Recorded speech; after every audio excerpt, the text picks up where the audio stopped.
अस्सलाम वालेकुम। उम्मीद है आप सब खैरियत से होंगे। आज मैंने सोशल मीडिया पर एक तहरीर देखी जो मंटू साहब से मंसूब की जा रही थी। उसमें लिखा था कि मंटू ने किसी से पूछा कि आपके मुल्क का क्या हाल है? तो मंटू ने उसके जवाब में कहा बिल्कुल वैसा जैसे जेल में होने वाली जुम्मे की नमाज का होता है। अज़ान फ्रॉडिया देता है, इमामत कातिल करवाता है और नमाज़ी सबके पीछे जो हैं वो चोर होते हैं। अब ये अल्फ़ाज़ वाक़ई मंटू के हैं या नहीं इस पर मैं बात नहीं करूँगी, लेकिन इतना ज़रूर कहूँगी कि जब अवाम बार-बार धोखा खाए, वादे पूरे ना हो और हर इलेक्शन से पहले वही पुरानी बातें दोबारा सुनने को मिले, तो फिर ऐसे जुमले सोशल मीडिया पर वायरल होना भी हैरानकुन नहीं रहता। अब ज़रा एक बात मेरी भी सुन लें, मुझे एक चीज़ समझ नहीं आती है, हर 5 साल बाद यही सियासी जमातें आती हैं, बड़े-बड़े वादे करती हैं, बड़े-बड़े दावे करती हैं, ऐसे ख्वाब दिखाती हैं कि लगता है कि अगले दिन से कश्मीर बदल जाएगा। लेकिन इलेक्शन ख़त्म होते ही ना वो वादे याद रहते हैं, ना ही वो अवाम याद रहती है। फिर अगले 5 साल अवाम अपने हाल पर छोड़ दी जाती है। और अभी कल मरीम नवाज़ साहिबा कह रही थी कि ग्रीन बसें आएँगी, तरक्की होगी, फलाँ होगा, ढमकाँ होगा। देखें, मैं ये नहीं कहती हूँ कि ग्रीन बसें बुरी चीज़ है। अगर पंजाब में लोगों को इससे सहूलत मिली है तो ये अच्छी बात है और इस पर किसी को एतराज़ नहीं होना चाहिए। लेकिन खुदा के लिए पहले ये तो देखें कि आज़ाद कश्मीर के किस हिस्से की बात हो रही है। क्या आपने कभी चकोठी के ऊपर वाले गाँव खलाना से अंदर जो गाँव है वो देखे हैं? लीपा वैली के अंदर जाकर देखा है? नीलम के आखिरी इलाकों में गए हैं? हवेली, बाग या पूंछ के दूर-दराज देहात देखे हैं? वहाँ तो आज भी कई जगह ऐसी हैं जहाँ सड़क तक नहीं है, जहाँ एक आम गाड़ी आराम से जा सके। ग्रीन बस तो बहुत दूर की बात है। मैं खुद ऐसे इलाके से ताल्लुक़ रखती हूँ जहाँ बारिशें शुरू हो जाती हैं तो रास्ते बंद हो जाते हैं। लोग घंटों पैदल चलते हैं, कहीं पुल नहीं है, कहीं सड़क टूटी हुई है, कहीं अस्पताल नहीं है, कहीं स्कूल में उस्ताद नहीं है। और कई जगह बच्चों को नदियों और वो नाले बरसाती पानी से जो गुज़र के उनके अंदर से घुस के ना स्कूल जाना पड़ता है। हमें बताएँ हम ग्रीन बस का क्या करेंगे जब हमारे पास उसके चलने के लिए सड़क ही नहीं है? और एक और बात, कल नवाज़ शरीफ साहब ने कहा कि मुझे आज़ाद कश्मीर का वज़ीर-ए-आज़म बना दो। बेशक मज़ाक था या जो भी था, ये बात शायद सियासी अंदाज में कही गई होगी लेकिन अवाम सवाल तो पूछेगी ना। आज़ाद कश्मीर का अपना आइन है, अपनी असेंबली है, अपना निज़ाम है, वहाँ वज़ीर-ए-आज़म वही बन सकता है जो आज़ाद कश्मीर की कानून साज़ असेंबली का मुंतखब रुकन हो और असेंबली की अक्सरियत का एतमाद हासिल करे। तो ऐसे बयानात देने से पहले भी ये सोचना चाहिए कि कश्मीरी अवाम उन्हें कैसे लेंगी। मुझे सबसे ज़्यादा हैरत उन लोगों पर होती है जो सोशल मीडिया पर आकर फ़ौरन लड़ना शुरू कर देते हैं। जैसे नवाज़ शरीफ तो इन्हीं के लिए बैठे हुए हैं। अगर मैं पीपल पार्टी से सवाल पूछूँ तो कुछ लोग नाराज़ हो जाते हैं। नून लीग से सवाल पूछूँ तो फ़ौरन कहते हैं इलेक्शन तो होके रहेंगे। भाई मैंने कब कहा है कि इलेक्शन नहीं होने चाहिए या मैं कब कह रही हूँ कि इलेक्शन मैं तो रोकवा के ही रहूँगी।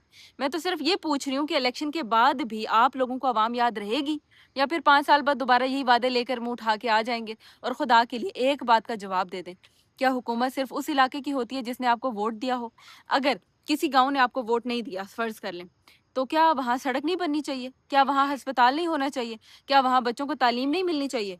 हुकूमत तो पूरी रियासत की होती है, सिर्फ़ अपने वोटर्स की नहीं। मुझे ना ग्रीन बस से मसला है, ना मुझे किसी एक सियासी जमात से मसला है।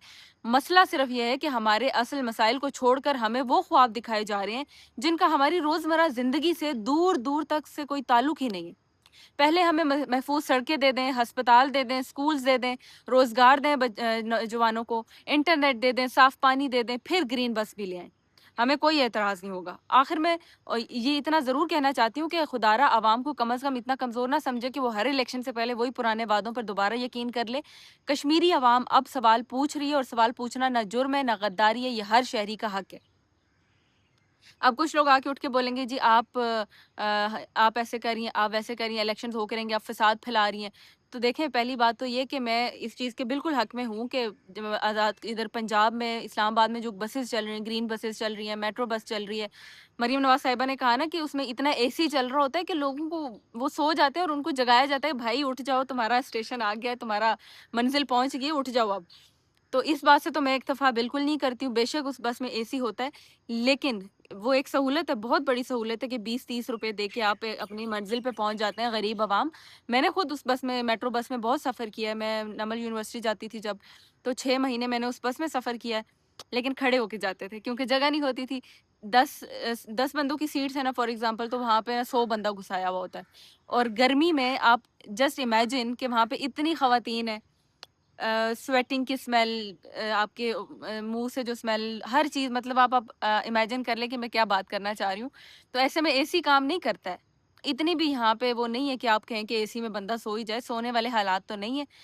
दूसरी बात ये है कि आप हमेशा आज़ाद कश्मीर के मेन शहरों की क्यों बात होती है, मुझे ये नहीं समझ आती। अगर ग्रीन बस चलेगी तो वो कहाँ चलेगी जहाँ पे सड़कें होंगी, सड़कें कहाँ पे, मुज़फ़्फ़राबाद में होगी, मीरपुर पे होगी, चलो रावलाकोट कह लो, मेन जो शहर है उधर होगी। ہمارے علاقوں میں تو سڑکیں ہی نہیں ہے، ہمارے وہاں پہ تو آپ اندازہ کریں کہ وہاں سے جیپس کا حادثے ہوتے ہیں ہر کچھ چند ماہ کے بعد، یا آپ کہہ لیں کہ اکا دکا حادثات ایسے ہوتے رہتے ہیں جہاں پہ گاڑی کا ایکسیڈنٹ ہو جاتا ہے. ایک سنگل روڈ ہے، میں یہاں سے جا رہی ہوں، ایک سامنے سے آ رہا ہے تو اس کو یا مجھے پیچھے جانا پڑے گا، پھر پیچھے بھی جانا ایک رسک ہے کہ کس جگہ پہ جا کے آپ گاڑی کھڑی کریں.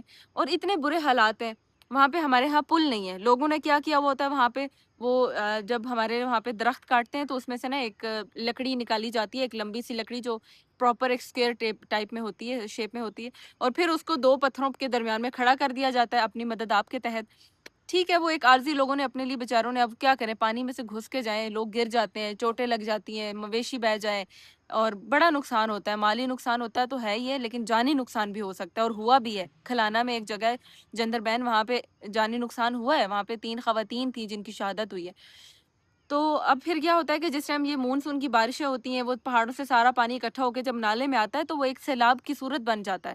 اور وہ درخت اس کے سامنے کچھ میٹر ہی نہیں کرتے، وہ جیسے وہ دانت میں آپ ٹوتھ پک یوز کرتے ہیں نا، وہ اس کی مانند ہوتے ہیں، وہ ایسے اٹھائے ہوئے جا رہے ہوتے ہیں پانی میں. لوگ بیچارے کسی عذاب میں وہاں پہ مبتلا ہو جاتے ہیں ایسے صورتحال میں. تو ایسے میں آپ ہمیں آگے بڑے بڑے دعوے کریں کہ جی ہم نے تو یہ کرنا ہے، ہم نے بسز دینی ہے، 15 بسز کیا کہاں چلائیں گے ہمیں تو اس کا کوئی فائدہ نہیں ہے.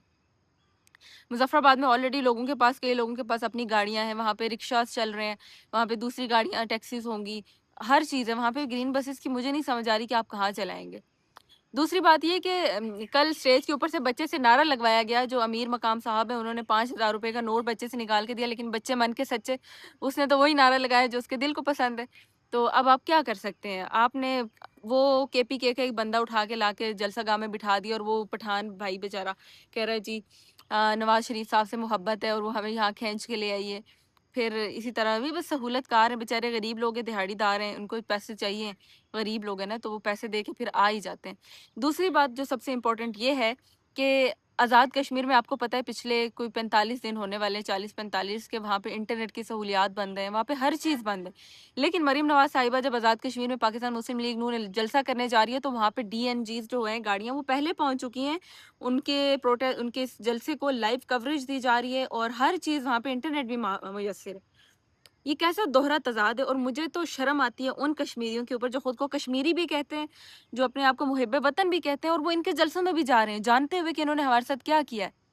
پچھلے 45 دن سے کشمیریوں کے اوپر ایک ظلم ڈھایا گیا، ان کے اوپر ان کی زبانوں پہ تالے پڑے رہے، انہوں نے کوئی لفظ نہیں بولا، اور آج یہ وہاں پہ جلسہ کرنے پہنچ کے ان کو شرم نہیں آئی ہے کہ وہاں جا کے یہ کیسے کس ڈھٹائی سے وہاں پہ بیٹھے ہوئے ہیں اور باتیں کر رہے ہیں، کہ ان کو نظر نہیں آ رہا کہ کشمیر کے ایک علاقے میں کیا وہاں پہ خون ریزی کی ہے انہوں نے. ان کی زبان سے ایک لفظ سے نکلا ہے. اندازہ کریں آپ، یہ حالات ہیں. لعنت ہے پھر ایسے لوگوں کے اوپر جو ان کو سپورٹ کر رہے ہیں اس صورتحال میں. سپورٹ کرنا جرم نہیں ہے. اب کچھ لوگ آ کے کہیں گے کہ ہر بندے کی اپنی مرضی ہے، ڈیفینیٹلی ہر بندے کی اپنی مرضی ہے، لیکن آپ سوال تو کر سکتے ہیں نا کہ آپ کے، اگر آپ کشمیری آپ کے اپنوں کے آپ نہیں ہیں تو آپ دوسرے کسی کے کیا ہی ہوں گے.